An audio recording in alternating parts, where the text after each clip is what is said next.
रामकृष्ण हरी. प्रथमतः सर्वांना मला अनेक कमेंट्स आल्या होत्या की ताई आम्हाला काहीतरी अध्यात्मातील सांगा, की जे फेसबुकला छोटे छोटे शॉर्ट व्हिडिओ बनवते त्यामध्ये अनेक कमेंट्स आलेल्या की ताई आम्हाला काहीतरी अध्यात्मातील सांगा. तर सकाळपासून माझ्या मुखामध्ये एक ओवी सारखी घुमत होती आणि खरं तर मला गुरुपौर्णिमा होती, त्याच दिवशी त्या विषयावरती बोलायचं होतं पण वेळ पण भेटला नाही. ती ओवी अशी आहे पहा की सकाळपासून ओवी सारखी मुखामध्ये घुमत होती की सरिता ते सागरू तेजे केवी ना तरी अपत्या ते माये सांडूनी कैसे जाये की सरिता ते सागरू तेजे केवी. आता मी ज्ञानेश्वरीमध्ये शोधून ठेवली होती ती ओवी. ना तरी अपत्या ते माये सांडूनी कैसे जाये ना तरी सरिता ते सागरू तेजे केवी, अशी ओवी आहे पाही. आणि त्याच्यामध्ये भगवंत अर्जुनासोबत बोलत असताना म्हणतात, जशी एक आई आपल्या बाळाला सोडून जाऊ शकत नाही तसा भगवंता तू आमचा एक श्रीगुरु आहेस आणि तू आम्हाला सोडून जाऊ शकत नाही, तुला आम्हाला हे ज्ञान द्यावंच लागेल. ज्ञानोबा काय सुद्धा श्रीगुरूचं वर्णन करताना ज्ञानेश्वरीच्या अगोदर सुरुवातीलाच गुरुचं वर्णन करताना म्हणतात की मज हृदयी सद्गुरु जेने तारिलो हा संसार पुरु मनोनी विशेष अत्यादगु विवेकावरी. माझ्या अंतकरणात असणारे जे सद्गुरू आहेत त्यांच्यामुळे मी या संसार सागरातून तरु शकलो. की जसं जैसे डोळ्या अंजन भेटे ते वेळी दृष्टीसी फाटा फुटे मग वास पाहिजे तेत प्रगटे महानिधी. ज्ञानोबा काय म्हणतात, जसं पायाळू व्यक्तीच्या डोळ्यामध्ये अंजन घातलं की त्याला जमिनीतील गुप्त अशा द्रव्याचा महान असा साठा प्राप्त होतो, त्याप्रमाणे किंवा का चिंतामणी झाली या हाती सदा विजयवृत्ती मनोरथी तैसा मी पूर्ण कामसगनिवृत्ती ज्ञानदेव म्हणे. जसं एखाद्या व्यक्तीला चिंतामणी प्राप्त झाला म्हणजे त्याच्या मनातील सर्व इच्छा पूर्ण होतात, तसं माझ्या आयुष्यामध्ये मला सद्गुरू प्राप्त झाले आणि माझ्या मनातील सर्व माझे मनोरथ पूर्ण झाले. ज्ञानोबा काय म्हणतात, तुम्ही सुद्धा जर जाणते असाल तर मनोनी जाणतेने गुरु भजिजे तेने कृत कार्य होईजे जैसे मूळ सिंचन सहजे शाखा पल्लव संतोषती. तुम्ही सुद्धा जर जाणते असाल तर तुम्ही सुद्धा काय करा, श्री गुरूंची सेवा करा. ज्ञानोबा काय उदाहरण देऊन सांगतात की जसं एखाद्या झाडाला पाणी घालायचं असेल तर त्याच्या फांद्यांना फळांना फुलांना पाणी घालावं लागत नाही, त्याच्या एका खोडाला पाणी घातलं म्हणजे आपोआप सगळीकडे पाणी पोहोचतं. तसं एकट्या श्रीगुरूंची सेवा केली म्हणजे संपूर्ण जगाची सेवा केल्यासारखी आहे. तैसा पुढत पुढती तोची मिया अभिवंदिला श्रीगुरूची जो अभिलषित मनोरुची पुरविता तो. त्याप्रमाणे ही कथा सांगण्यासाठी सुद्धा मी माझ्या श्रीगुरूला अगोदर वंदन केलेलं आहे की जे श्रीगुरू माझ्या मनातील सर्व इच्छा पूर्ण करतात. आणि श्रीगुरूला वंदन करूनच ज्ञानेश्वरीची सुरुवात केली. तसं अर्जुन सुद्धा म्हणतो की देवा माझ्या आयुष्यामध्ये सुद्धा तुम्ही श्रीगुरू आहात आणि आज माझं मन हे मोहाने व्याकुळ झालेलं आहे. कार्पण्य दोषोपहत स्वभाव पृच्छामि त्वां धर्म सम्मूढ चेताहा यच्रेयस्यान्निशितम. म्हणजे देवा माझ्या मनामध्ये मला धर्म काय अधर्म काय काहीच कळत नाहीये. माझ्या मनामध्ये एवढा मोह निर्माण झालेला आहे की त्या मोहाने माझी बुद्धी भ्रमिष्ट झालेली आहे. त्यामुळं तुम्ही मला योग्य काय आणि अयोग्य काय ते समजून सांगा. त्यावेळेस भगवंत अर्जुन भगवंताला म्हणतात की जैसे शिष्याते गुरु सर्वथा नेणे अव्हेरू की सरिता ते सागरू तेजे केवी. हे सकाळपासून ओवी सारखी मुखामध्ये आपोआप येत होती की सरिता ते सागरू म्हणजे माझं नाव आहे त्यात असं म्हणून नाही. सरिता म्हणजे एक नदी की जी अनेक जीवांना तृप्त करते. त्या नदीचा ती नदी जेव्हा समुद्राला जाऊन मिळते त्यावेळेस त्या नदीची पूर्णता येते त्या नदीला. म्हणजे एक नदी जेव्हा समुद्राला जाऊन मिळते त्यावेळेस त्या नदीला पूर्णत्व येतं. तसा एक जीव जेव्हा भगवत स्वरूपात जाऊन मिळतो तेव्हा त्या जीवाला पूर्णत्व येतं. मुळात जीव हा भगवंताचाच अंश आहे, नदी ही समुद्राचाच अंश आहे. पण ती नदी जेव्हा वाहत वाहत समुद्राला जाऊन पोहोचते तेव्हा तिला पूर्णत्व येतं. तसं मानवी आयुष्यामध्ये सुद्धा मनुष्य देह जेव्हा भगवत स्वरूपामध्ये विलीन होतो त्यावेळेस त्याला पूर्णत्व येतं. आणि तो भगवंताचा आपण अंश असल्यामुळे भगवंत आपला स्वीकार करतातच. म्हणून अर्जुन सुद्धा भगवंताला म्हणत आहे की सरिता ते सागर त्याची किवी, नदीचा कधी समुद्र त्याग करतो का? आई कधी मुलाचा त्याग करते का? तसं देवा तू आमचा श्रीगुरु आहे आणि तू सुद्धा आमचा त्याग करू नको. कार्पण्य दोषाने म्हणजे मोहाने, कार्पण्य दोषोपहत स्वभाव पृच्छामि त्वां धर्म सम्मूढ चेताः यत्रेयस्यान्निश्चितं गृहीतन्मे शिष्यस्तेऽहं शाधिमां त्वां प्रपन्नम. देवा कार्पण्य दोषाने मोहाने माझं चित्त असं व्याकुळ झालेलं आहे. मला योग्य काय अयोग्य काय तरी उचित काय आम्हा, जे व्यभिचरेना धर्मा ते झड करी पुरुषोत्तमा. सांगे आता देवा योग्य काय आणि अयोग्य काय ते तू आम्हाला सांग. मग अर्जुनाने याआधी अनेक वेळेस युद्ध केली, अनेक वेळेस अर्जुनाच्या हातून जीव हत्या सुद्धा झाल्या. अर्जुनाने साक्षात भगवान महादेवांसोबत सुद्धा युद्ध केलं. तुवा संग्रामी हरव जिंकिला, निवात कवचांचा ठाव फिडिला, पवाडा तुवा केला गंधर्वासी, पाहता तुझे निपाडे दिसे त्रैलोक्य ही थोकडे, ऐसे पुरुषत्व चोखडे पार्था तुझे, तो की आज येथे सांडून या वीरवृत्ती ते अधोमुख रतना ते करीतो हासी. अरे पार्थ हे कुंतीपुत्र, तू साक्षात महादेवाला पराभूत केलं आणि आज तुला युद्ध करायचं, तर नेमकं झालं काय? अर्जुनाचं झालं असं होतं जे तुमच्या आमच्याही आयुष्यामध्ये होतं की माणूस लढाई हा परक्यासोबत करू शकतो, पण घरच्या माणसांसोबत लढाई करणं त्याला फार अवघड जातं. आणि तसंच झालं होतं अर्जुनाच्याही बाबतीमध्ये. अर्जुन जी लढाई करत होता ती लढाई त्याला लोकांसोबत यावेळी करायची नव्हती. ती लढाई त्याला त्याच्या भावांसोबत करायची होती, त्याच्या गुरूंसोबत करायची होती. आणि अर्जुनाला सगळ्यात जास्त वाईट वाटत होतं गुरु द्रोणाचार्य. मज बहुत भीष्म द्रोणाचे वर्तत असे. अर्जुन म्हणतो देवा मला जास्त वाईट जर कुणाचं वाटत असेल तर ते भीष्माचार्य. ते माझे आजोबा आहेत, त्यांच्या अंगा खांद्यावरती मी वाढलो, लहानाचा मोठा झालो. आणि जे माझे गुरु आहेत द्रोणाचार्य, की त्यांनी मला ही विद्या दिली आणि ज्यांनी मला ही विद्या दिली त्यांचा वध मी कसा काय करू शकतो? देवा तूच मला सांग. म्हणजे मी का भस्मासुर आहे का? जसं त्या भस्मासुराला महादेवाने वर दिला, ज्याच्या डोक्यावरती हात ठेवशील तो भस्म होईल, तो महादेवाच्या डोक्यावरती हात ठेवायला निघाला. तसा मी काय भस्मासुर आहे का? नाही देवा, मी माझ्या गुरुसोबत युद्ध करू शकत नाही, मी माझ्या भावांसोबत युद्ध करू शकत नाही, त्यापेक्षा मी जंगलात निघून जाईल. परंतु मला हे युद्ध करणं योग्य वाटत नाहीये, असा अर्जुनाला मोह झालेला आहे. इतक्या वेळ अर्जुनच बडबड करत आहे. पण ज्या वेळेस अर्जुनाने भगवान श्रीकृष्णाचं शिष्यत्व पत्करलं त्यावेळेस भगवान श्रीकृष्ण आता बोलते झालेले आहेत. एवढा वेळ भगवान श्रीकृष्ण एक शब्दही बोलले नाहीत, सगळं काही अर्जुनालाच बोलून दिलं. परंतु आता भगवान श्रीकृष्णांचं जेव्हा अर्जुनाने शिष्यत्व पत्करलं की देवा तू आमचा गुरु आहे आणि आम्ही तुझे शिष्य आहेत आणि तुला मला योग्य काय आणि अयोग्य काय या मोहातून काढावंच लागेल बाहेर. त्यावेळेस मग आता भगवंत बोलते झाले. मग अर्जुना ते म्हणितले, आम्ही आजी हे नवल देखिले, जे तू आहे तादरिले माझारीची. म्हणजे अर्जुनाने काय केलं माहितीये का? माझे पण म्हणजे प्रत्येक जीवाला दुःख जर कशामुळे असेल जीवनामध्ये तर फक्त अहम आणि मम, मी आणि माझं. प्रत्येक जीव दुःखी आहे, आयुष्यातील जीवनातील प्रत्येक जीव दुःखी आहे. आणि का दुःखी आहे? तर फक्त मम म्हणजे माझे आणि अहम म्हणजे इगो. प्रत्येक व्यक्तीकडं एवढा इगो आहे की त्याला आहे ना त्याचा स्वतःचा थोडा जरी अपमान झाला ना तरी सुद्धा सहन होत नाही. आणि जीवनामध्ये त्यामुळेच मनुष्य दुःखी आहे.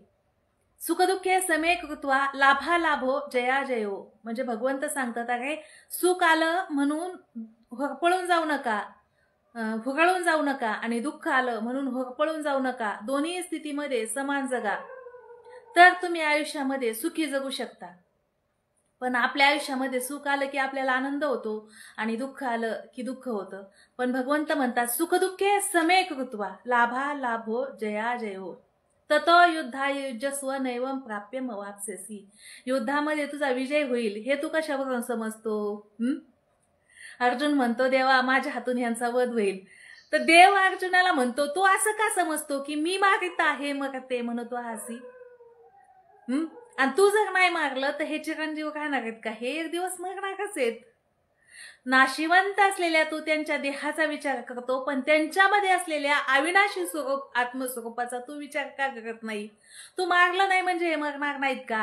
हे एक ना एक दिवस मरणारच आहेत. पण तू यांचा मोह घेऊन बसलेला आहेस. तू जाणता तरी म्हणविसी परीने निवेते न संडीसी आणि तुझं शिकवू म्हणोसी तरी बोलसी बहुसाल नीती. तू स्वतःला जाणता म्हणतोस. जाणता म्हणजे ज्ञानी. स्वतःला जाणकार समजतोस, पण अज्ञान पण सोडून देत नाही. आणि तुला 4-2 ज्ञानाच्या गोष्टी सांगावं म्हणलं तर तूच आम्हाला तूच पुन्हा असं सांगतो की जणू काय तुझ्याकडेच खूप ज्ञान आहे. म्हणजे अर्जुन भगवंताला सांगत आहेत की तू माझं ऐकून घे थोडस. जात्यंधा लागे पिसे मग तैसे धावे जैसे तैसे शहाणपण तुझे दिसत असे. जसं जात्यांध म्हणजे एखादी जन्मांध व्यक्ती असते आणि त्या जन्मांध व्यक्तीला वेड लागावं म्हणजे आधीच आंधळण त्यात वेड लागल्यानंतर ते कसं सैरा वैरा धावतं, तशी स्थिती अर्जुना तुझी झाली. तू अजिबात ऐकायला तयार नाहीयेस. तू आपण पेतरीने नसी पगया कौरवाते शोचू पासी हा बहुविस्मयामासी पुढत पुढती. तू अगोदर स्वतःला ओळखलं नाही तर त्या कौरवांचा विचार करायला निघालास. तू अगोदर स्वतःला ओळख. मनुष्य जीवनामध्ये माणसाने जन्माला आल्याच्या नंतर त्याने प्रथमतः मी कोण आहे याची ओळख करून घ्यावी. आहे मी कोण करावा विचार. अगोदर मी कोण आहे? तर मी हे शरीर आहे का? नाही. कारण हे शरीर जळणार आहे, नाशिवंत आहे, मरणार आहे, याची झीज होते. हे शरीर नाशिवंत आहे, ते शरीर मी नाहीये. त्या शरीरामध्ये असणारं जे आत्मस्वरूप आहे ते आत्मस्वरूप म्हणजे मी आहे. त्या स्वरूपाचा नाश होत नाही. नैनम चिंदंती शस्त्राणी नैनम दहती पावकहा न चैनम क्लेदयंती आपो न शोषयती मारुतहा. ज्याचा शस्त्राने हाणायचं म्हणलं तर हाणता येत नाही, तोडायचं म्हणलं तर तुटत नाही, उन्हाने सुकत नाही, अग्नीने जाळायचं म्हणलं तर जाळत नाही, असं असणारं अविनाशी आत्मस्वरूप तू आहे. हे तू अगोदर जाणून घे. तू अगोदर स्वतःला जाणलं नाही तर त्या कौरवांचा विचार का करत बसलायस? आणि पुढे भगवंत म्हणतात एत समग तू एका हाती तयापासून भूते होती. हे वायाची काय बोलती जगा माझी. या जगामध्ये कुणीतरी समर्थ आहे. या समर्थ ब्रह्मांडाचा धनी कुणीतरी आहे आणि तो हे संपूर्ण जगत चालवतोय. मग त्या धनीला, जो समर्थ ब्रह्मांडाचा धनी आहे, त्याला कुणाला जिवंत ठेवायचं आणि कुणाला मारायचं हे त्याच्या हातात आहे. तू का विचार करतोयस की हो का सांप्रत ऐसे झाले जे हे जन्म मृत्यू तू वासृजिले आणि नाशो पावे नाशिले तुझे निकाई. तू जर विचार केला मी ह्यांना मारतोय तर ते मरणार आहेत का? आणि तू जर म्हणाला ह्यांना जिवंत ठेवायचं तर हे चिरंजीव राहणार आहेत का? म्हणजे पहा, तुम्ही एक गोष्ट लक्षात घ्या की भगवंत अर्जुनाला सांगतात की तू जर नाही मारायचं म्हणलं तर हे मरणार नाहीत का? आणि तू जर ह्यांना जिवंत ठेवणार आहेस तर हे कायमस्वरूपी चिरंजीव राहतील का? तू भ्रमलेपणे अहंकृती यासी घातून धरिसी चित्ती तरी सांगे काही हे होती चिरंतन. की तू एक वधिता की सकळ लोक हे मरता ऐसी भ्रांती जने चित्ता. येऊ दिशी तुझ्या मनामध्ये भ्रांती आहे. तुझ्या मनामध्ये असा अहंकार आहे की मी मारणार आहे आणि हे मरणारे आहेत. हा तुझ्या मनातील अहंकार तू काढून टाक. कारण हे जगत अनादी कालापासून चालत आलेलं आहे. हे अनादी सिद्धा गवे होत जात स्वभावे तरी तू आकाशोचावे सांगे मज. अनादी काळापासून चालत आलेले हे जगत आहे. मग तू का विचार करतोस की हे मरतील, ह्यांना मारल्याचं दुःख मला होईल? अजिबात नाही.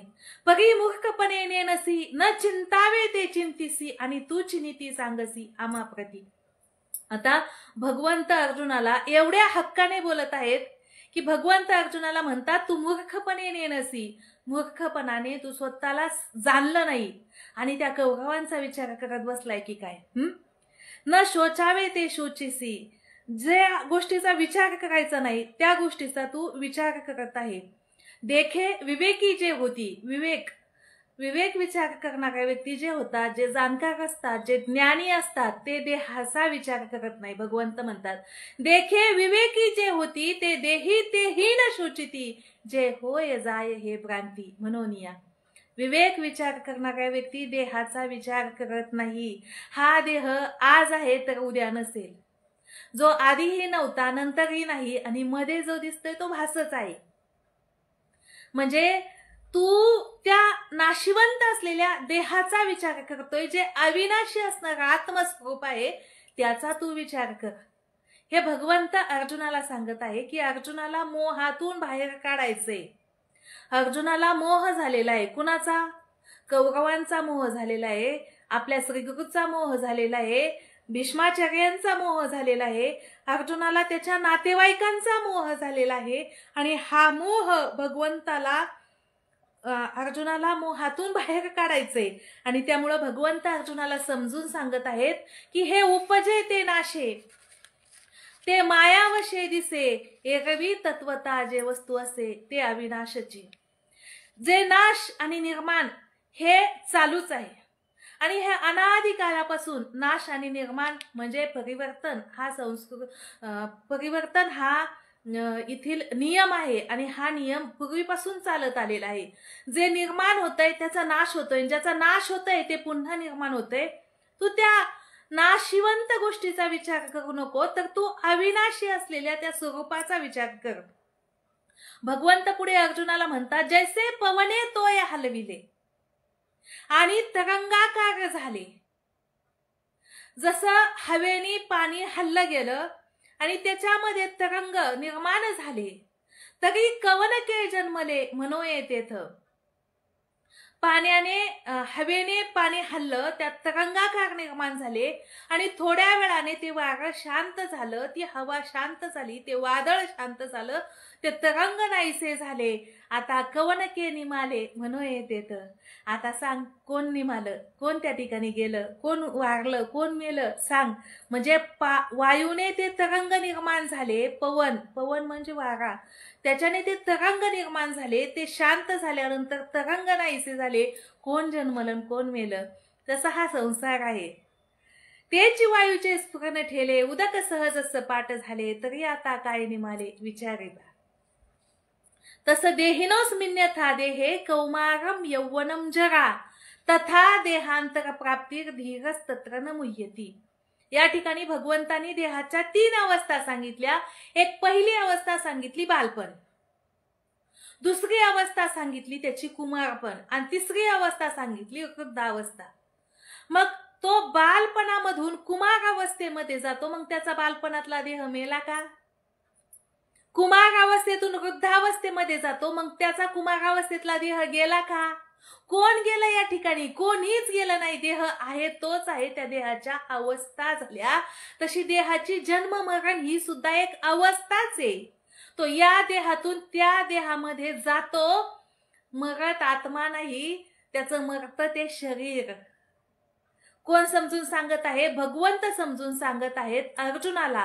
आणि का समजून सांगत आहेत? तर अर्जुनाला मोह झालेला आहे आणि हा मोह भगवंताला अर्जुनाचा मोह काढायचा आहे. म्हणून भगवंताने अर्जुनाला शरीराच्या 3 अवस्था सांगितल्या. आणि या 3 अवस्था सांगत असताना भगवंत म्हणतात शरीर तर आहे तेच आहे. बालपणातून कुमारावस्थेत गेला, कुमारावस्थेतून वृद्धावस्थेत गेला. मग शरीर गेलं का? नाही गेलं. शरीर आहे तेच आहे. तसं त्याच्या जीवामध्ये असलेला, त्याच्या शरीरामध्ये असलेला जो अविनाशी आत्मा आहे, त्या आत्म्याचा तू विचार कर. भगवंताने सांगितलं, ऐके शरीर तरी एक परी वैसा भेद अनेक, हे प्रत्यक्ष एक प्रमाण. तू एक शरीर आहे, पण त्या शरीरामध्ये वयाप्रमाणे भेद होतात. एकच शरीर आहे, बालपणीचं शरीर. आता तुम्ही मोठे झालेला असाल, बालपणीचा फोटो जर तुम्हाला दाखवला तर तुम्ही म्हणू सुद्धा शकत नाहीत की हे मीच आहे म्हणून. मग तुम्ही नाहीत का? ते तुम्हीच आहात.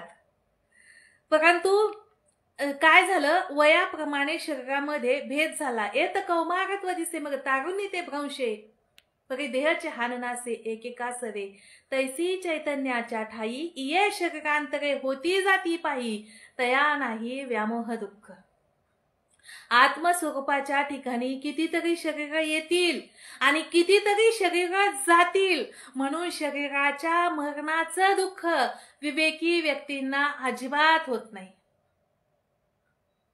कारण हे शरीर आधीही नव्हतं, हे शरीर नंतरही नसेल, आणि मधी जे दिसतंय ते सगळं भासतंय.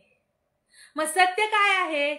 सत्य काय असेल तर भगवंत म्हणतात, तुझ्या शरीररूप उपाधीमध्ये असणारं आत्मस्वरूप नावाचं जे चैतन्य आहे, ते चैतन्य, त्या चैतन्याचा तू स्वीकार कर. त्या आत्म्याचा तू स्वीकार कर. या शरीररूप उपाधीमध्ये, या उपाधी माझी गुप्त, जे चैतन्य असे सर्वगत, ते तत्वज्ञ संत स्वीकारिती. या शरीररूप उपाधीमध्ये जे आत्मस्वरूप नावाचं चैतन्य आहे, त्या चैतन्याचा स्वीकार संतांनी केला. आणि त्या आत्मस्वरूपाचा स्वीकार तुम्ही आम्ही केला पाहिजे. ज्ञानोबा काय म्हणतात, सलिली पाय जैसे एक होऊनी मिनले असे, परी निवडून राजहंसे वेगळे कीजे.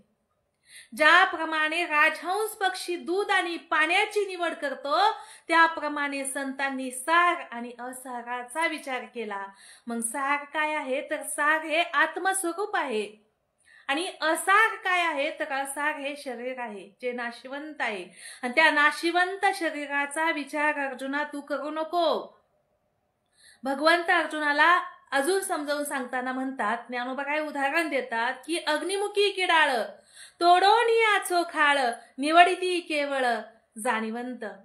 जो जाणीवंत सोनार असतो, बुद्धिमंत सोनार असतो, तो बुद्धिमंत सोनार सोन्यातील हिनकस धातू बाजूला काढतो, आणि जे ओरिजिनल 24 कॅरेट सोनं आहे ते बरोबर बाजूला काढतो. त्या सोनाराचं उदाहरण देऊन भगवंत अजून पुढे जाऊन सांगतात, ना तरी जाणीवेच्या आईनी करिता दधी कडसनी, मग नवनीत निर्वाणी दिसे जैसे.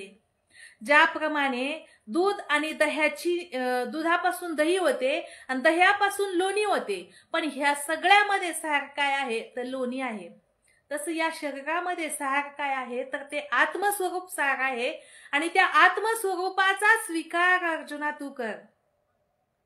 तैसे विचारिता निरसले, प्रपंचू सहजे सांडवले, आणि मग तत्वता तत्व उरले ज्ञानियांसी. ज्ञानी व्यक्तींनी प्रपंचाचा विचार केला, आणि प्रपंचाचा विचार केल्यानंतर जे सार आहे, जे तत्व आहे, जे अविनाशी आहे, जे सत्य आहे, जे शाश्वत आहे, जे विश्वसनीय आहे, त्या आत्मस्वरूपाचा स्वीकार संतांनी केला. की भूसबीज एकवट उपनिता राहे घनवट, ते तर उडे ते फलकट जाणू आले.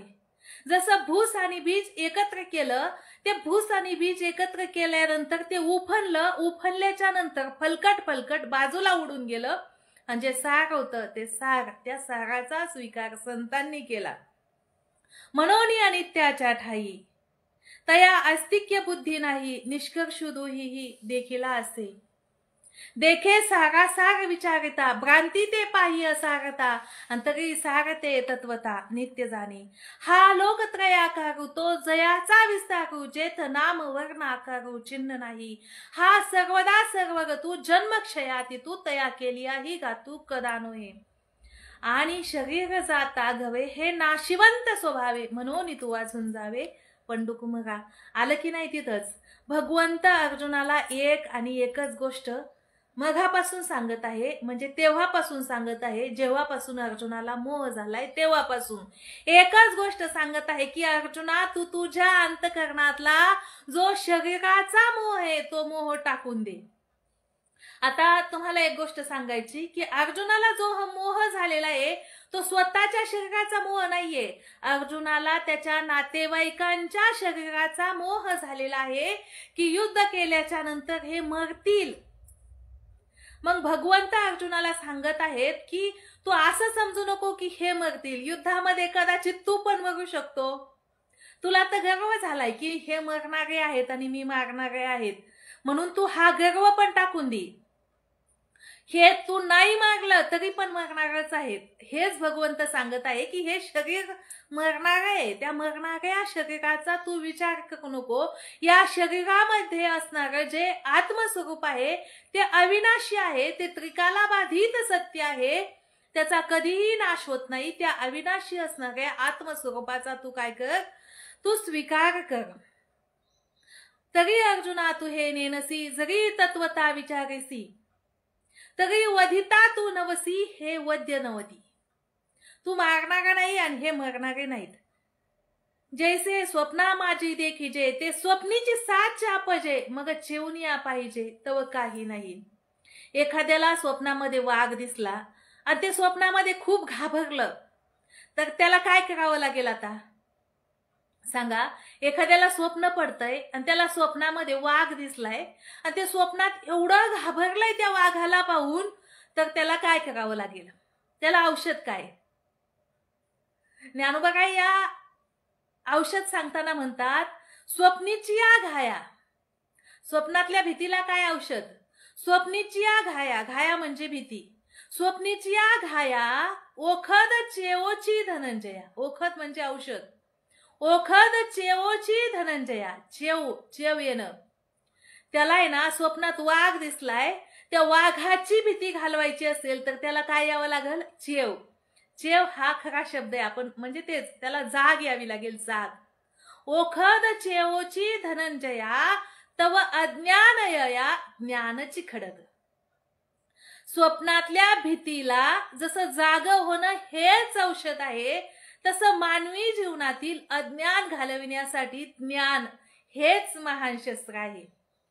आणि हे मानवी जीवनातील अज्ञान घालविण्यासाठी, good, thank you Sopan Maharaj, thank you. Sopan Maharaj Phadtare यांनी उत्तर दिलेलं आहे की स्वप्नातल्या भीतीला फक्त एकच औषध आहे. त्याला स्वप्नात वाघ दिसला, तो घाबरतोय, त्याला भीती वाटली, त्याच्या भीतीला फक्त एक आणि एकच औषध आहे, ते म्हणजे जाग होणं. स्वप्नातल्या भीतीला स्वप्नीची या घाया ओखद चेवोची धनंजया तव अज्ञानया, ज्ञानची खडग. खडग म्हणजे शस्त्र. स्वप्नातल्या भीतीला जाग होणं हेच औषध, तसं मानवी जीवनातील अज्ञान घालविण्यासाठी ज्ञान हेच महान शस्त्र आहे, तेच महान खडग आहे. मग मानवी जीवनातील अज्ञान घालवायचं असेल तर त्याला आयुष्यामध्ये श्री गुरु हे करावेच लागतील. गुरुशिवाय माणसाला ज्ञान प्राप्ती होऊ शकत नाही. त्याने कितीही प्रयत्न करा ज्ञान प्राप्तीसाठी, पण जर त्याच्या आयुष्यामध्ये श्री गुरु नसतील तर त्याला ज्ञान होऊ शकत नाही. मग तो कितीही त्याच्या आयुष्यामध्ये अज्ञान असू द्या. ज्ञानोबा काय म्हणतात, जरी कल्मशाचा आगरू तू पातकाचा सागरू, व्यामोहाचा डोंगरू होऊन अससी. तू पापी असशील, किती पापी असू द्या. वाल्याकुळी किती पापी होता, एवढा पापी होता तो वाल्याकुळी, पण त्याच्या आयुष्यामध्ये संत आले, त्याच्या आयुष्यामध्ये श्रीगुरु आले आणि त्याचा उद्धार झाला. तसं ज्ञानोबा काय म्हणतात, तू पातकाचा सागर जरी असला, जरी पातकाचा सागरू, व्यामोहाचा डोंगरू, व्यामोह म्हणजे दुःख, दुःखाचा डोंगर जरी असला आणि कल्मशाचा आगरू, तुझ्या जीवनामध्ये किती कल्मश म्हणजे पातक, तू कल्मशाचा आगरू, तू किती पातक असू दे, किती दुःख असू दे, तरी सुद्धा तुझ्या आयुष्यामध्ये श्री गुरु आले की तुझ्या आयुष्यातील संपूर्ण दुःखाचा नाश होईल, संपूर्ण अज्ञानाचा नाश होईल. तरी ज्ञान शक्तीचे निपाडे, हे आघवेची गाथ होकडे, ऐसे सामर्थ्य चोखडे. ज्ञानी आहे, ज्ञानामध्ये एवढं सामर्थ्य आहे, एवढं सामर्थ्य आहे की तुमच्या जीवनातील सर्व दुःख नाहीसं करण्याचं सामर्थ्य ज्ञानामध्ये. कितीही दुःख असू द्या, तुम्ही आयुष्यामध्ये संपत्ती कमवा, ती संपत्ती तुमच्या आयुष्यातील दुःख नाहीसं करू शकते का? ज्ञानदेवी मंत्र हरिनामाचे शस्त्र यमे कुळगोत्र वर्जिले, हे म्हणजे नामस्मरण हे तर साधन आहेच आहे आयुष्यातील पाप घालविण्यासाठी, आयुष्यातील अज्ञान घालविण्यासाठी. पण हे कुणाला सांगितलं नामस्मरण, की ज्या व्यक्तींना ज्ञान मिळवणं फार अवघड जात आहे, त्या व्यक्तींनी फक्त नामस्मरणच करावं. नामस्मरणाच्या सामर्थ्याने संपूर्ण अज्ञानाचा नाश होतो, संपूर्ण पापाचा नाश होतो आणि सगळ्यात सोपं आणि सुगम आणि सुलभ साधन म्हणजे नामस्मरण आहे. आणि म्हणून नामस्मरण हे केलं पाहिजे अज्ञानाचा नाश होण्यासाठी. म्हणजेच ज्यावेळी तो नामस्मरण करेल त्यावेळेस त्याचं चित्त शुद्ध होईल आणि चित्त शुद्ध झाल्यानंतर भगवंत ज्ञान आपोआप वास्तव्य करतं. म्हणजे ज्ञान मिळविण्यासाठी त्या व्यक्तीचं अगोदर चित्त शुद्ध लागतं. महात्म्य पदासाठी ज्ञानोबा काय म्हणतात, महात्म्य पदासाठी महात्म्य आपापलेले नसतात, तर ते महात्म्य पदच त्यांना शोधित येतं. जसं झाडाला पाड लागला ना, त्या झाडाला आपोआप पोपट शोधित येतात की नाही, तसं त्या व्यक्तीचं चित्त शुद्ध झालं ना, शुद्ध झालेल्या चित्तामध्ये आपोआप भगवंत वास्तव्य करतो. तया तेची गिवसित, ते ज्ञान पावे निश्चित, जया माझी अचुंबित शांती असे. ज्याच्याकडे शांती आहे, ज्याच्या हृदयामध्ये शांती आहे, ज्याच्या हृदयामध्ये काम, क्रोध, मद, मत्सर, दंभ, अहंकार काहीच नाही, ज्याचं चित्त रिकामं झालेलं आहे, अशा रिकाम्या चित्तामध्ये भगवंत वास्तव्य करतात.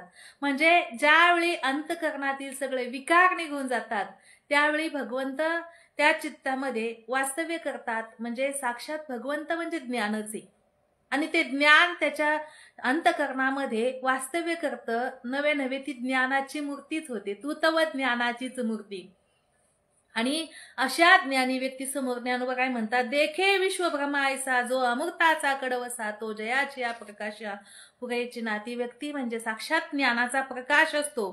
कारण या जगामध्ये जर सगळ्यात श्रेष्ठ रामकृष्ण या जगामध्ये सगळ्यात श्रेष्ठ काय असेल तर ते ज्ञान आहे. ज्ञानोबा काय म्हणतात, एत ज्ञान हे उत्तम होय आणि काही एक तैसे के आहे, जैसे चैतन्य कानो हे दुसरे का. आलो का आपण पहिल्या विषयावरती. या जगामध्ये सगळ्यात श्रेष्ठ आत्मस्वरूप आहे, चैतन्य आहे आणि त्या चैतन्य जसं एक आणि एकच श्रेष्ठ आहे, चैतन्य जसं एक आणि एकच आहे, ते चैतन्य पवित्र आहे, तो आत्मा पवित्र आहे, तसं या जगामध्ये सगळ्यात श्रेष्ठ ज्ञान आहे, ते एकमेव ज्ञान पवित्र आहे. त्या ज्ञानासारखं पवित्र असं दुसरं काहीच नाही. माऊली ज्ञानोबा काय पुढे म्हणतात, या महातेजाचे निकसे जरी चोखाळू प्रतिबिंब दिसे, का गिवसिले ने गिवसे आकाश आहे.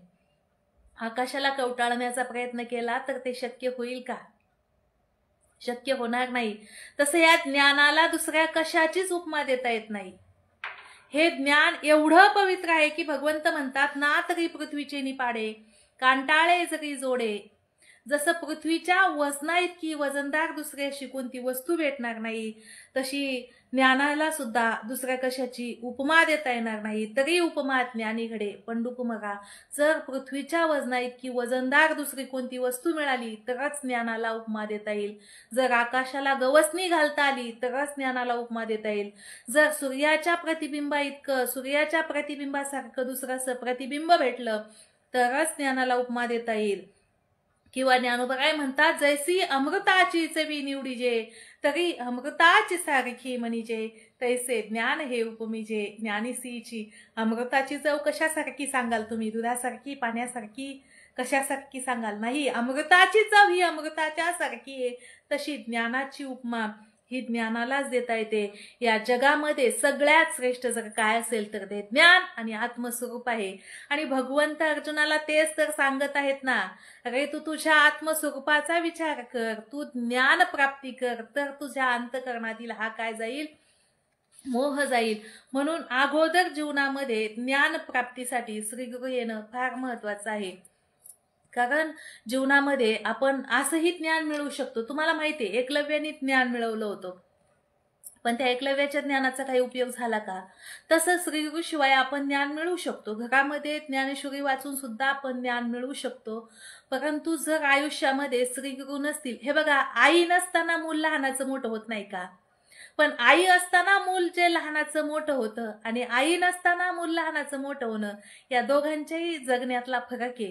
तसं श्रीगुरूंचा आपल्या डोक्यावरती, पाठीवरती हात असताना आपण ज्ञान मिळवणं आणि श्रीगुरूंचा पाठीवर हात नसताना ज्ञान मिळवणं, या दोन्हीमध्ये खूप फरक आहे.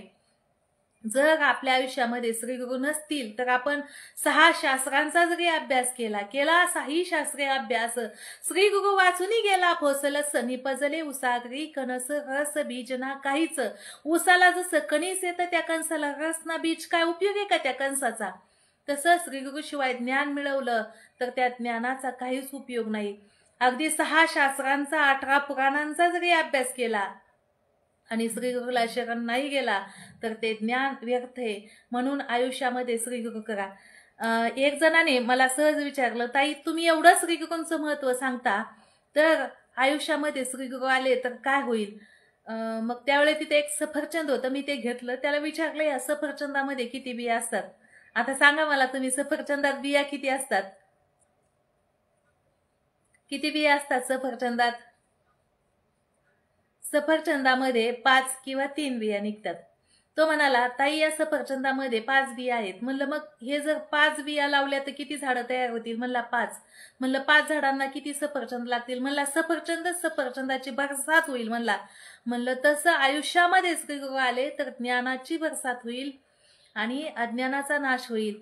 तसं भगवंत रामकृष्ण हरिताई सद्गुरु वाचुनी सापडे ना सोय. रामकृष्ण हरी महाराज बरोबर आहे. आणि तसंच एक प्रमाण आहे ज्ञानोबरायांचं सुद्धा हरिपाठातील आहे की श्रीगुरु सारिखा असता पाठी राखा इतरांचा लेखा कोण करी. राजयाची कांता काय भीक मागे. अरे जी राजाची पत्नी आहे तिला भीक मागण्याची काय गरज आहे? तसं श्रीगुरु आयुष्यात आले म्हणजे श्रीगुरु सारखा पाठीराखा जर आपल्या आयुष्यात असेल किंवा एखादा तो एक कल्पतरू तळवटी जो कोणी बैसला काय होणी त्याला सांगा जोजी. श्रीगुरु म्हणजे आपल्या आयुष्यामध्ये कल्पतरू आहेत आणि त्यांचा डोक्यावरती हात असेल तर आपल्या आयुष्यामध्ये काय कमी असेल? म्हणून आयुष्यामध्ये श्रीगुरु हे चिंतामणी सारखे आहे, श्रीगुरु हे कल्पतरू सारखे आहेत. याच्याही पुढे जाऊन ज्ञानोबा काय म्हणतात, श्रीगुरुला कल्पतरूची उपमा दिली तर कमी आहे. श्रीगुरुला चिंतामणी प्राप्त झाला तर नुसते चिंता नाही होतील. कल्पतरूच प्राप्त झाला तर जे पाहिजे ते प्राप्त होईल. पण कल्पनेत जे पाहिजे, कल्पतरू म्हणजे कल्पनेत जो विचार केला ते प्राप्त करून देणारा तो कल्पतरू. पण ते जरी प्राप्त झालं तरी जीवनातील अज्ञान नाहीच होणार नाही. म्हणून ह्या सगळ्यापेक्षा श्रेष्ठ श्रीगुरु आहेत. आणि हे श्रीगुरु ज्ञानोबा काय म्हणतात, माझ्या आयुष्यामध्ये प्राप्त झाले आणि म्हणून माझ्या आयुष्यामध्ये कोणता बदल झाला तर ज्ञानोबा काय म्हणतात, रिकामे तोंड करू गेले बडबड की गीता ऐसे गोड आतुडले. ज्ञानोबा काय म्हणतात, माझ्या आयुष्यामध्ये मला श्रीगुरु भेटले आणि म्हणून मी सहज रिकाम्या तोंडाने बडबड करत गेलो तर उत्कृष्ट अशी गीता, त्या गीतेवरती संवाद म्हणजे गीतेला अलंकार साज ज्ञानोबरायांनी चढवला.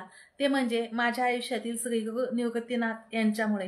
ज्ञानोबरायांना त्यांच्या आयुष्यामध्ये त्यांचे सख्खे थोरले बंधूच गुरु प्राप्त झाले आणि माझ्या आयुष्यामध्ये मला माझे वडीलच श्रीगुरु म्हणून प्राप्त झाले. ज्ञानोबराय म्हणता, माझ्या विठोबाचा कैसा प्रेम भाव आपणची देव होय गुरु. जर एखाद्याला श्रीगुरुविषयी तळमळ असेल, ऐसी चिंता करी सदा सर्व काळ रात्रंदिवस हीच तळमळ. एखाद्याला श्रीगुरुविषयी तळमळ असेल तर देव त्याच्या घरीच गुरु होऊन येतो. ज्ञानोबरायांच्या घरी त्यांचे बंधूच गुरु होऊन आले आणि माझ्या घरी माझे वडीलच माझे साक्षात श्रीगुरु झाले. त्यांनी मला अगदी लहानपणी बालवयात 5वीला असतानाच माळ घातली आणि 5वीला असल्यापासूनच ज्ञानेश्वरीच्या ओव्या हरिपाठ पाठांतर करून घेतलं. खरं म्हणजे या वयामध्ये पाठ होणं शक्यच नाही. बालपणात जे पाठांतर झालं तेच मी तुमच्या समोर मांडलं. बालपणामध्ये ज्या काही प्रक्रिया समजल्या, बालपणामध्ये जे काही ज्ञान समजलं तेच तुमच्या समोर मांडलं. कारण संसारी जीवाला ज्ञान प्राप्त करणं हे फार अवघड आहे आणि म्हणूनच ज्ञानोबरायांनी संसारी जीवासाठी हरिपाठ लिहिला की संसारी जीव ज्ञान प्राप्त करू शकत नाही पण कामामध्ये काम. ज्ञानदेव म्हणे तरलो आता उद्धरलो गुरुकृपे. छान. ज्ञानोबा काय म्हणतात, माझा उद्धार जर कुणामुळे झाला असेल तर तरलो कुणामुळे असेल तर फक्त श्रीगुरूंमुळे. म्हणून तुम्ही तुमच्या आयुष्यामध्ये श्रीगुरु करा आणि स्वतःच्या जीवनाचा उद्धार करून घ्या. रामकृष्ण हरी माऊली. श्रावण मासानिमित्त आपण रोज डेली दिवसातून 1 तास लाईव्ह येत जाऊ. पण टायमिंग मी सांगू शकत नाही. मला दिवसातून जेव्हा टाइम भेटेल तेव्हा नक्कीच लाईव्ह येईल. तुम्ही पण लाईव्ह या आणि असाच प्रतिसाद देत राहा. जय श्रीकृष्ण. सर्वांना रामकृष्ण हरी. सर्वांना श्रावण मासाच्या हार्दिक शुभेच्छा.